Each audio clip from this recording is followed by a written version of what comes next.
আজকে বাংলাদেশের যুবকদের এক ক্রাশকে নিয়ে কথা বলবো, যে কিনা সবার রাতের ঘুম হারাম করে দিয়েছিল। সে আর কেউ না, ইনি। আরে ইনি না, এই মালটা।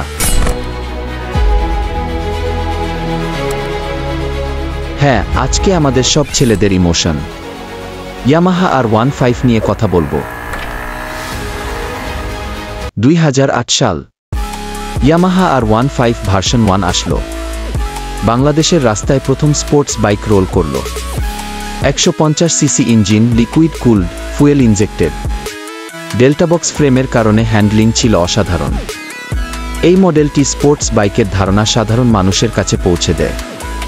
2011 সাল ভার্সন 2 এলো আরও স্পোর্টি লুকে, আরও অ্যাগ্রেসিভ ডিজাইন, স্প্লিট সিট, বড় রিয়ার টায়ার, রাইডিং পজিশন আরও স্পোর্টি হয়, অনেক বেশি প্রিমিয়াম লুক ও ফিচার। 2017 সাল ভার্সন 3, 155 সিসি ভিভিএ ইঞ্জিন। এটি আন্তর্জাতিক মানের প্রযুক্তি নিয়ে আসে। LED headlight, full digital speedometer, পুরা racing feel. 2021 R15 version 4,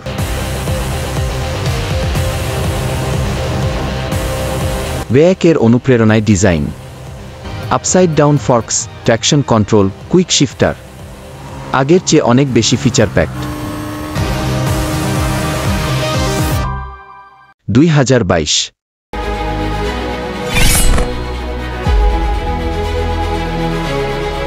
R15M, যেইটা দেখার পর সবার রিয়াকশন,